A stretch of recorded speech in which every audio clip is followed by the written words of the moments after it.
기무사 개헌문건 파문의 돌발 변수죠. 송영무 국방장관이 제대로 보고를 안 한 걸까요? 청와대가 듣고 문건의 중대성을 인식 못한 걸까요? 이 문건을 직접 공개한 당사자의 의견 들어보겠습니다.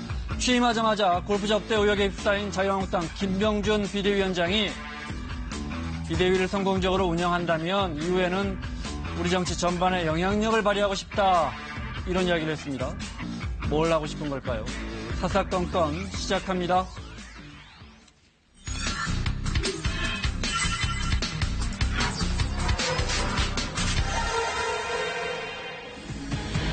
제1차 법제사법위원회를 개회합니다.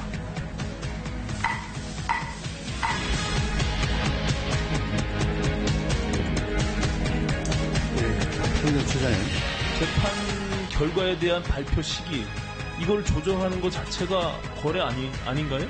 재판 거래라는 이야기가 자꾸 나오는데 저는 잘 모르겠더라고요, 이게.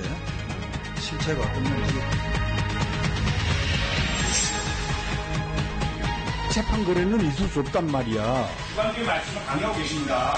중립적인 위원장 역할을 하고 계시지 않습니다, 지금. 그 위원장이라 해가지고 묻지를 못합니까?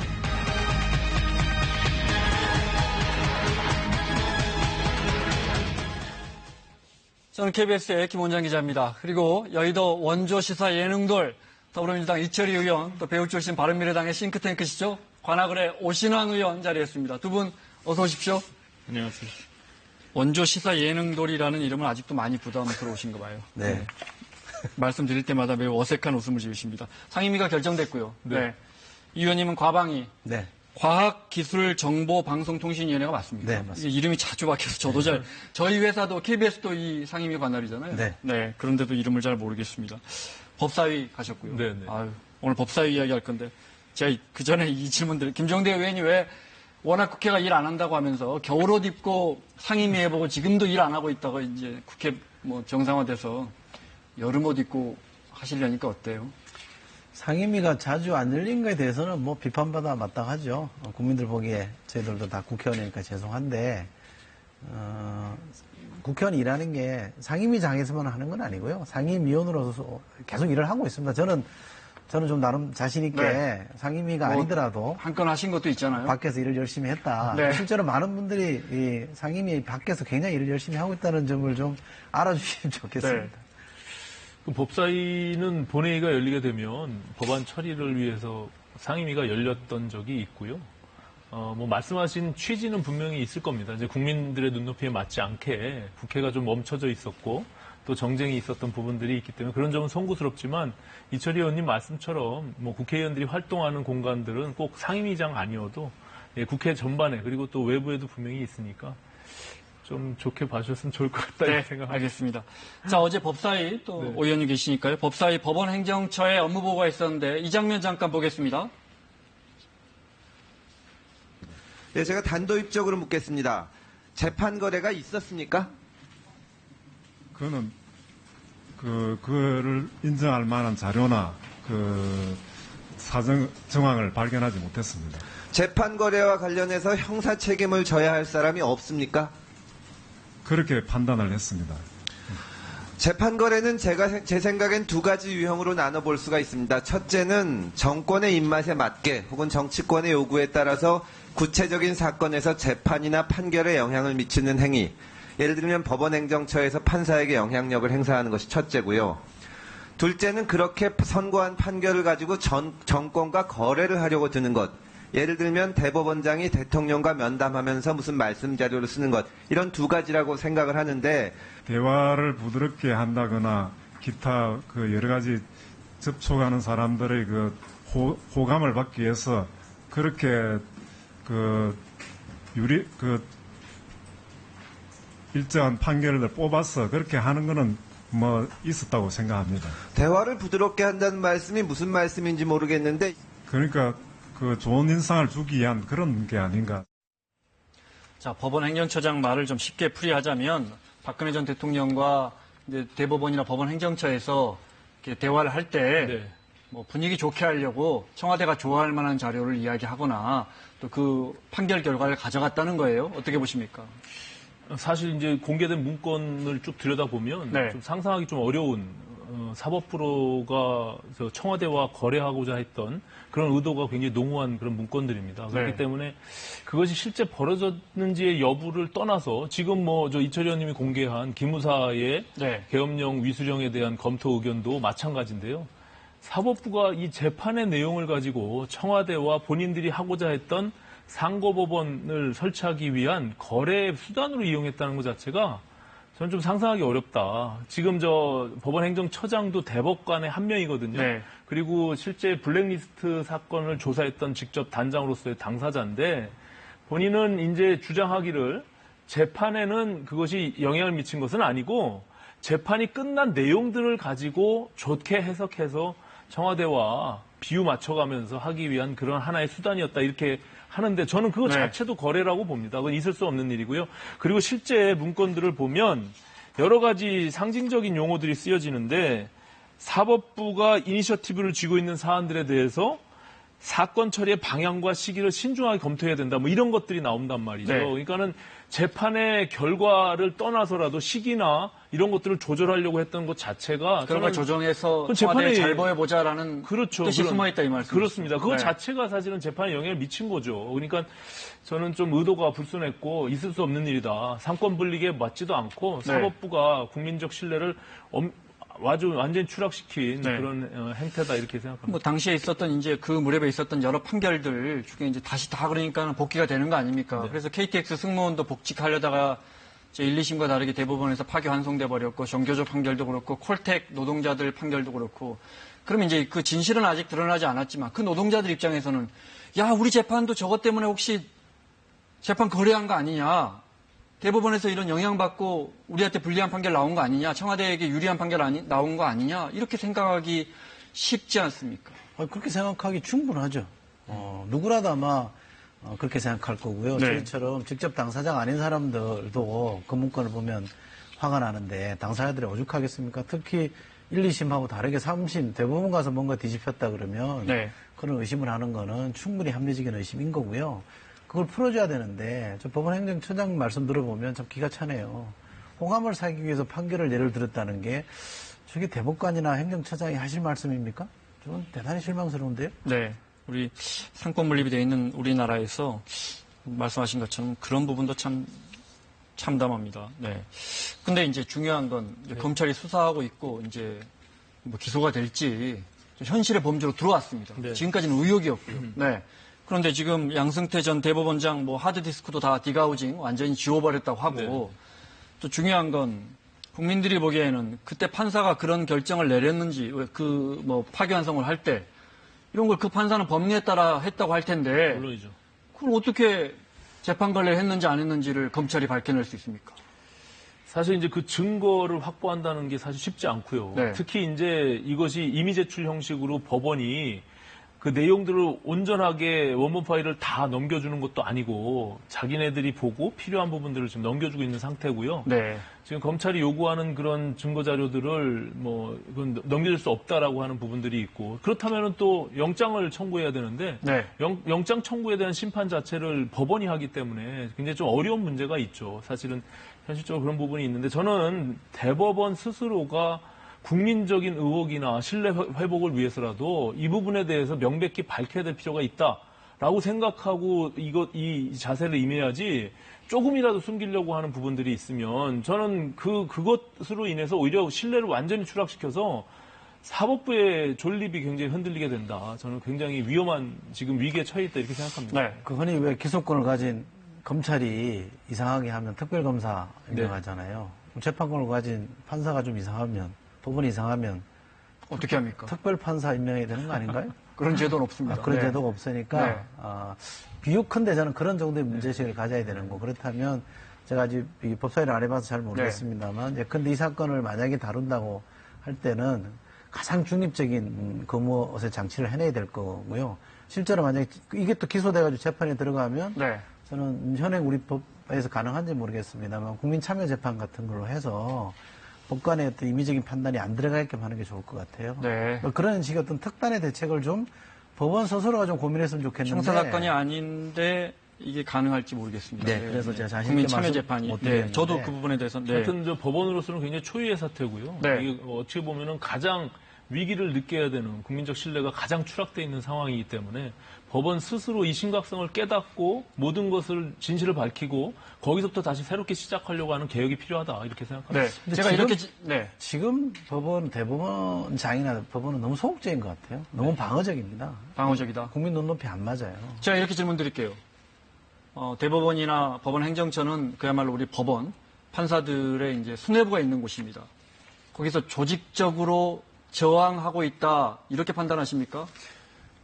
저는 지금 이제 법원 행정처의 권력 남용 이 부분과 관련해서 법원 행정처 중심으로는 그런 부분들이 있다 이렇게 보고요. 네. 그 이제 또 더 넓게 보면은 이제 법원 조직의 전반적인 내용들이 과연 검찰한테 이제 모든 것들이 기록이 넘어갔을 때 거기서 받는 굉장히 충격과 본인들의 어떤 위기감 이런 것들이 있는 거죠. 그래서 보호하려고 하는 분명히 의도가 있다 이렇게 보고요. 네. 다만 그보다 더 중요한 거는 국민적 신뢰입니다.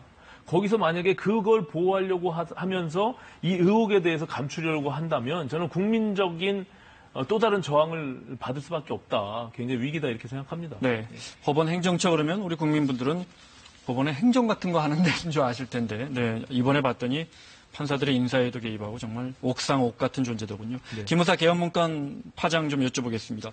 엉뚱한 곳으로 흐르는 경향이 있습니다. 국민들 입장에서는 이것저것 매우 구체적인 정황들이 나오고 있습니다. 이제 다 대충 팩트는 다 정리됐습니다. 정리해보면 뭐 복잡하지도 않습니다. 송영무 장관은 보고받고 며칠 있다가 청와대에 보고했는데 보고인지 언급인지 하여튼 이야기했다는 겁니다. 청와대도 들었다는 것을 부인하지 않습니다. 그럼 지금 따져보면 국민들 입장에서는 송영무 장관이 잘못 보고를 한 거냐, 청와대가 그 엄중한 사실을 뒤늦게 인식한 거냐, 뒤늦게 이거 진짜 큰 문제인데 뭐가 맞습니까? 국방 관련 문건이 만약에 있다고 하면 통상적으로 이렇게 이루어지는 거죠. 국방부가 그 문건에 대해서 평가를 하고 판단을 해서 어떤 의견을 가지고 청와대에 올리는 거죠. 이러이러한 내용은 어떤 점에서 좀 심각하니 저희가 이렇게 조치를 하겠습니다를 올리는 게 네. 정상적입니다. 문건을 쭉 던져주고 이게 얼마나 중요한지는 청와대가 알아서 판단해서 이러지는 않습니다. 네, 처음 언급할 때는 문건도 안 줬다는 거죠. 그렇죠. 네. 그러니까 그런 저 일반적인 상식, 행정이 이루어진 일반적인 상식에 비춰보면 국방부 장관이 약간 둔했다라는 평가는 피해갈 수 없는 것 네. 같고요.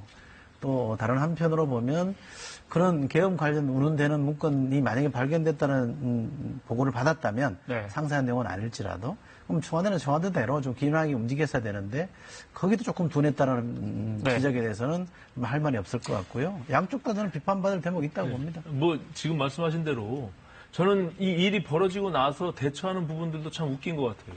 지금 뭐 누가 잘못했는지를 지금 따지고 있을 그런 부분들이 아니잖아요. 네. 네. 양쪽이 잘못했죠. 사실 국방부 장관의 인식도 잘못됐고 그것이 전달되어 가는 과정 속에서 청와대가 인지를 놓쳐버린 것도 굉장히 잘못된 거죠. 계엄과 관련된 문건이 있다라고 분명히 말했음에도 불구하고 그럼 그걸 들여다보자. 그게 뭐냐. 굉장히 네. 중요한 사건으로 받아들였어야 되는데 청와대 비서들도 그런 것들에 대해서 무감각했던 거죠. 과거에 예. 추미애 대표조차도 그런 이야기를 한 적이 있었는데 그렇습니다. 과거에. 네, 그렇기 그런 문건이 때문에 있었다는. 어쨌든 이 일이 지금 밝혀졌어요. 또 이철희 의원님 문건을 공개하고. 네. 그러면 그것에 대해서 지금 뭐 청와대가 잘못했냐, 국방부 장관이 잘못했냐 이걸 따질 게 아니라 네. 그 문건의 실체에 대해서 어떤 의도를 가지고 이 문건이 작성됐는지, 그러면 기무사가 그런 역할을 하는 게 맞는지, 네. 거기에 대해서 기무사는 어떤 개혁을 이루어 나가야 되는지 네. 이런 것들에 대한 논의가 필요한 거죠. 먼저 국방부 대변인 이야기 잠깐 들어보겠습니다. 네. 송 장관에 대한 이야기죠. 장관은 4월 30일 기무사 개혁 방안을 놓고 청와대 참모진과 논의를 가졌습니다. 논의 과정에서 장관은 촛불 집회 관련 계엄을 검토한 문건의 존재와 내용의 문제점을 간략히 언급했습니다. 자, 간략히 언급했다는 겁니다. 그 자리에는 비서실장과 정무수석이, 민정수석이 있었죠. 조국 민정수석이. 네. 그래서 청와대는 이것을 왜 당시에 간과하게 됐는지 청와대 입장을 좀 보면요. 그래픽이 준비됐나요? 네. 청와대는 그 보고를 듣고, 그 언급을 듣고, 칼로 두부 자르듯 말할 수 없다. 그러니까 누가 잘못했는지 회색지대 같은 부분이 있기 때문이다. 이렇게 뭉뚱그려 이야기를 했습니다. 그러니까 청와대 입장에서는 그 뒤에 나온 청와대 백브리핑을 들어보면 점진적으로 사안의 중대성을 인식했다 이런 거예요. 네. 그런데 이제 더 깊이 들어가 보면요. 국방부가 뒤늦게 6월 28일에는 이제 정식 보고를 합니다. 6월 28일에는. 네. 아까 그 이제 4월 달 이야기죠. 네. 정식 보고를 하는데 7월 5일 날 이철희 의원이 언론에 이걸 폭로하기 전까지는 그러면 왜 7일 동안, 그 일주일 동안에는 청와대는 또 조용히 있었답니까? 혹시 들어보셨습니까? 그것도 참 의문인데요. 국민들은 궁금합니다. 이게 진짜 중요한 문건이면 왜 이 의원이 폭로하기 전에 청와대가 먼저 알았는데 조용히 있었답니까? 제 짐작은 이렇습니다. 지금 네. 화면에 나옵니다만 저건 사실은 그 민정수석이 나설 일은 아니고요. 이게 보고 채널은 안보실로 들어가야 맞습니다. 안보실로 들어가서 안보실에서 안보실장이나 군을 담당하는 1차장이 판단을 해서 민정에다 넘겨줘야 되는 게 맞는데 지금도 문건 해석은 안보실에서 지금 하고 있죠, 지금. 그 네. 과정이 좀 생략돼 있는 거 잘 안 보이는 것 같아서 제가 좀 의구심이 있고요. 저는 네. 짐작컨대 이렇습니다. 이 문건이 국방부 문건을 보면 양면이 있다고 치면요. 오른쪽 사이드에는 이게 이제 본론을 씁니다. 네. 이 본론을 읽는데 도움되는 참고 자료를 왼쪽 면에다가 참고 자료를 쓰거든요. 참고 1, 참고 2 이렇게 씁니다. 제가 알기로는 이게 정확한지 모르겠습니다. 처음에 청와대 보고될 때는 이 참고 파트가 빠진 채로 보고가 됐다는 거죠. 네. 근데 사실은 군 병력에 대한 적시는 이 참고 부분에 있었다는 겁니다. 예를 들면 네. 뭐 특정 사단의 네. 병력수 같은 게 나오는 게 그 부분이 그 있었기 부분도 때문에 논란이죠. 네. 요게 그때 적시에 보고가 안 됐다 그러면 청와대가 판단하는데 약간 둔했을 수도 있을 거라고 저는 짐작을 해보고요. 나름 추론을 해보는데 네. 어쨌든 그 경우에도 국방부가 그럼 처음부터 왜 풀텍스트를 안 줬는지에 대한 질책은 받아야 되는 거고 네. 더 중요한 거는 청와대 보고는 그렇게 하는 게 아닙니다. 문건의 성격이 뭐고 문건의 내용이 뭐기 때문에 우리가 이렇게 조치할 겁니다까지 해서 이 기성전결을 네. 딱 따져가지고 보고를 해야 되는데 왜 그걸 안 하는지에 대해서는 저는 책임을 보통 회사에서 묻어야 하듯이 됩니다. 이렇게 또 던져주는 게 아니다, 이 말씀이시죠? 그렇죠. 청와대 그렇게 주는 적은 없습니다. 네. 청와대의 얘기가 나올 때마다 청와대 수백 명의 비서들이 있지 않습니까? 네. 조국 민정수석이 너무 많이 등장해요. 본인의 업무에 대한 역할은 딱 정해져 있거든요. 지금 아시다시피 뭐 검찰개혁 뭐 이런 부분들, 검경수사권 분리 뭐 이런 것들도 다 조국 수석이 이제 나와서 브리핑하고 그 행안부 장관과 아시다시피 법무부 장관이 서약서 맺을 때 합의문 맺을 때도 등장을 하고 지금 이철희 의원님 말씀하신 대로 보고하는 네. 과정에서도 지금 이렇게 나오는데 저는 이 큰 문제라고 봅니다. 우리가 과거 박근혜 정부 때 우병우 민정수석의 농단 우리가 지켜봤잖아요. 이 권력이 자꾸 한쪽으로 쏠리고 비대해지면 문제가 터지게 돼 있거든요. 지금 아까 국방부의 대변인과 청와대 대변인이 논평하는 부분들 서로 주고받는 것들이 나는 보고한 것 같은데 여기는 보고 받았는지 안 받았는지 이런 이야기를 왜 합니까? 국민들 앞에서. 네. 그것이 아니라 아까 말씀하신 대로 그 실체를 파악했으면 이제 어떻게 할 것인지를 얘기를 해야죠. 그 부분이 중요하죠. 이 문건이 진짜 왜 만들어졌고 혹시 배후에 누가 있는지 네. 지금 말씀하신 게 중요한 부분인데 이 질문 왜 드리냐면 이렇게 되다 보니까 이렇게 뭐 속된 말로 스텝이 꼬였다 그럽니까? 이렇게 되다 보니까 일부 보수층에서 청와대나 국방부에서 처음에 그 문건을 중대하게 여기지 않은 거 아니냐? 그러다 뒤늦게 중대하다고 국민들에게 설득하려다 보니까 이렇게 스텝이 꼬인 거 뭐 엇박자가 나는 거 아니냐? 네. 이런 주장이 나오거든요. 뭐 그럴 수도 있을 것 같아요. 제가 봐서도. 이 내용으로 지금 시기적으로도 봐도 그렇고요. 그러니까는 그것을 놓쳐버려서 진짜로 청와대 말대로 보다 보니까 이게 정말 중요한 건데 우리가 놓쳤구나라고 해서 뒤늦게 깨달은 건지 일부에서 지적하는 대로 전혀 중요하지 생각하지 않다가 알고 있으면서 나중에 이것을 가지고 무슨 정치적으로 이용하려고 중요한 것처럼 부각시키는 거 아니냐. 문건의 내용으로 봐서는 뭐 그게 그냥 하나 있을 수 있는 사건으로 처음에 인지한 거 아니냐. 이렇게 지금 공격하는 부분들이 있거든요. 근데 저는 뭐 정답은 뭔지 모르겠어요. 제가 아는 한은 뭐 정치적으로 계산이 있을 수 없고요. 만약 계산이 있었다면 더 신속하게 아마 공개를 했을 겁니다. 근데 네. 그렇지 않은 거 보면 계산 때문에 어떤 정치적 유불리를 따지면서 시기를 조절했다 이렇게 말하기는 좀 어려운 것 같고요. 그러나 국민들 눈에 보기에는 뭔가 좀 미흡한 게 있었던 게 이건 한 부처만의 일이 아니라 전체적으로 좀 그런 점들이 있었던 건 분명해 보입니다. 알겠습니다. 자, 김병준 비대위원장 이야기를 좀 해보겠습니다. 취임 첫날 골프 접대 얘기가 딱 나왔을 때 무슨 생각 드셨어요? 어떻게 첫날 딱 나왔어요? 네. 참 자유한국당 참 운도 되게 안 따른다 이런 생각했는데요. 어쨌든 김병준 비대위원장의 여러 가지 행보들이 과거에도 좀 석연치 않은 부분들이 좀 있었어요. 왜냐하면 정치 지향적인 부분들이 있지 않았나라는 오해들을 살 만한 부분들이 있고요. 요번에 작년 이제 8월 달에 있었던 골프 접대라고 네. 보는 지금 이제 경찰이 내사하고 있는 거 아닙니까? 근데 이것은 실제로 내사 중이었던 겁니다. 그냥 뭐 밝혀진 게 이제 그날 당일날 비대위원장으로 임명된 날 밝혀진 것 뿐이지 그때 갑자기 무언가를 조사를 시작한 건 아니잖아요. 그러니까는 그것은 뭐 어떤 의도가 있었다기보다는 네. 어쨌든 청탁금지법에 이것이 적용이 되느냐 안 되느냐를 경찰이 지금 내사 중에 있으니까요. 그건 또 별도로 지켜볼 필요가 있다 이렇게 네. 생각합니다. 해명할 때요. 김병준 위원장이 초대받아 간 거고 그러니까 내가 그게 얼마인지 그 비용이 얼마인지 쉽게 말해 내가 얼마를 접대받았는지는 모르겠다고 했어요. 이 해명에 대해서는 어떻게 보십니까? 뭐 솔직하신 거는 좋습니다. 근데 상당히 고위공직까지 지내신 분 아닙니까? 그리고 얼마 전까지만 해도 이렇게 정치권에서 계속 이름이 거론되셨던 분이고 총리로 거론되셨고 자유한국당 비대위원장으로도 계속 거론되셨던 분이기 때문에 저렇게 답할 일은 아니신 거고요. 따져봤어야죠. 아니면 같이 초대한 분들에게 물어봐서 이게 어떻게 된 건지를 따져보고 책임 있게 내가 알기로는 이렇다라고 설명을 했어야 되는데 마치 유체 이탈 화법처럼 남 얘기하듯이 초대받아서 갖고 난 잘 모르겠다 이 얘기는 잘못된 겁니다. 네. 이게 이제 뭐 하이원 리조트에서 KLPGA 투어 하는데 프로암이라고 그 전날 이제 프로 아마추어가 함께 하는 그런데 하이원 리조트가 이게 109명을 초대를 했답니다. 네. 예, 거기를 다 무료로 이제 초대를 했는데 네. 거기에 뭐 정치인, 기업인, 뭐 관료, 언론인, 교수 뭐 이런 분들이 있는 거죠. 근데 지금 이철희 의원님 말씀하신 대로 우리 사회가 너무나 관행에 그냥 익숙해 있어요. 이 부분에 대해서 김병준 비대위원장은 깊이 고심을 안 한 거죠. 사실 이거 그냥 내가 그냥 초대받았으니까 간 거다 이렇게 하기에는 조금 그냥 간 걸까요? 예. 정말 몰랐을까요? 어색한 부분이 있고 본인은 뭐 한 본인은 60만 원 모르셨다고 정도 하니까요. 얘기하는데 네. 여기 119만 원 정도 뭐 들어갔다 네, 이렇게 선물이 합니다. 70만 원어치가 있다고요. 네네. 그런 부분들이 있기 때문에 요거는 뭐 그 법 적용이 되는지는 경찰이 좀 따져볼 하여튼 뭐 필요가 100만 원 넘어가면 형사처벌인데요. 네. 네, 지켜보겠습니다.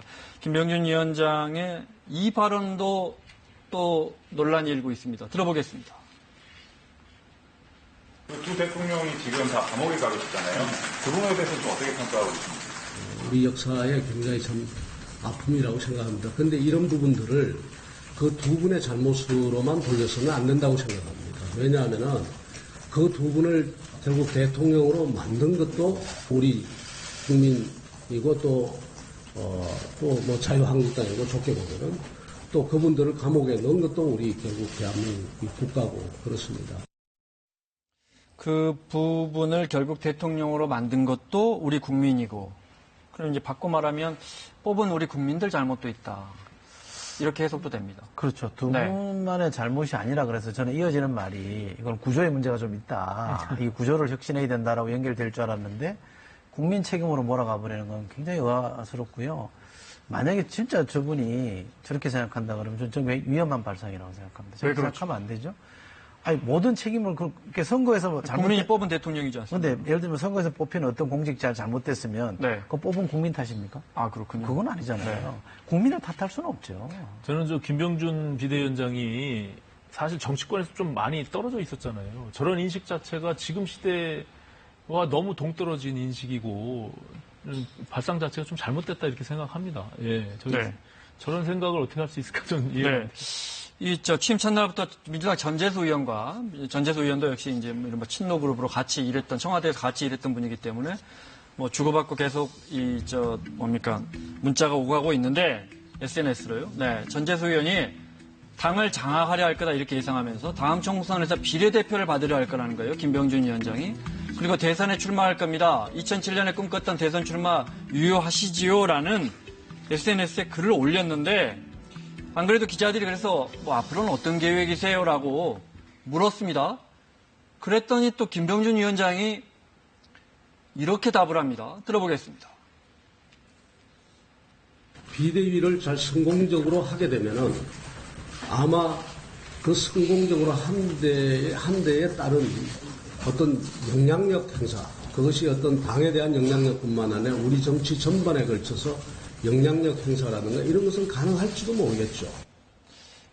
정치 전반에 다 이제 잘 비대위를 넘기고 전당대회에서 그게 언제가 될지 모르지만요. 뭐 일부에서는 빨리 하자 그러고 일부에서는 뭐 내년쯤 하자 그러고, 그래 이제 잘 이 안정을 찾아놓으면 새 당대표 뽑아놓고 그때 가면 뭐 하실 거예요 하면 보통 국민들 생각할 땐 저는 또 학교로 돌아가야죠 뭐 이런 이야기가 나올 줄 알았는데, 우리 정치 전반에 걸쳐서 영향력을 행사하는 그런 자리에 가고 싶다는 말로 들려요. 정치평론가 같은 느낌의 발언을 하신 것 같은데 저는 걱정이 좀 되네요. 저런 인식과 국민에게 책임을 묻는 인식과 본인이 비대위를 잘해서 뭔가 정치적으로 뭔가 입신양명하겠다라는 생각을 갖고 계신다 그러면 비대위원장으로서 성공하기 어렵습니다. 아니, 잘해서 국민들의 평가를 받을 수도 있지 않습니까? 잘해서 네. 자기가 살려고 그러면 안 되고요. 잘해서 그 당과 그 당에 있는 사람들이 국민들에게 다시 사랑받게 해주는 게 역할이지 비대위를 잘해서 그 공을 내가 차지하겠다라고 하면 그건 이미 사심이 낀 거죠. 네.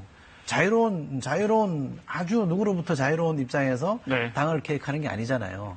자기를 위해서 뭔가를 하는 게 되기 때문에 네. 그 계획의 칼날을 맞는 사람들로부터 역공을 당할 거 아닙니까? 그건 못 빼겨냅니다. 그게 다른 당의 일이라 굉장히 조심스럽긴 한데요. 네. 비대위원장이 정말 절체절명의 위기 속에서 그 자리에 간 거 아닙니까? 근데 본인이 저런 벌써 속내를 드러내는 그런 워딩을 쓰는 것으로 인해서 네. 당내에 저항을 받을 수밖에 없죠. 그러니까 저런 무리수를 두는 지가 조금 제가 봐서는 정치적인 감이 좀 떨어지지 않나 이런 네. 생각을 합니다. 네. 예. 다른 당이라고 하셨잖아요. 네. 네. 다른 당에 계시잖아요. 네. 혹시 일상에서 국민들이 알아보시고 자유한국당이라고 생각하지 않아요? 저희 바른미래당을요. 네. 아니, 의원님은요? 또 뭐 바른미래당의 여러 의원님도 마찬가지고요. 뭐 일부 지역에서도 네. 뭐 정치에 관심이 없는 분을 만났을 때 과거에 이제 저를 뽑아셨던 네. 분들이 그런 얘기를 하기도 하는데요. 지금 네. 지방선거를 거치면서 사실은 분명하게 바른미래당 구별하십니까? 네. 네. 그 부분이 있기 때문에. 알겠습니다. 예. 자, 김병준 비대위원장 이야기했는데, 네, 뭐 비대위원장이라는 게 정말 벼랑 끝에 선 위기에 당을 구하기 위해서 외부에서 오신 분들도 있고 내부에서 온 분들도 있는데 그분들의 일성을 한번 과거에 그분들의 일성을 한번 들어보시죠. 우리 정치를 변화시켜서 국민의 삶을 편안하게 하는 것, 우리의 그 목표가 될 것입니다. 죄가 있다면 비대한 죄밖에 없는데 운명인지 팔자인지 비대위원장은 또 한 번 맡게 됐습니다. 더불어민주당이 총선에서 국민의 믿음을 다시 얻는데 전력을 다할까 합니다. 그리하여 기필코 승리를 이루어내겠습니다. 새누리당이 죽어야 보수가 삽니다. 보수가 바로 서야 우리 대한민국이 새로워질 수 있습니다. 자, 그래서 저희가 돌발 퀴즈 하나 준비했습니다. 어렵습니다. 네. 자, 방금 보신 4명의 비대위원장 중에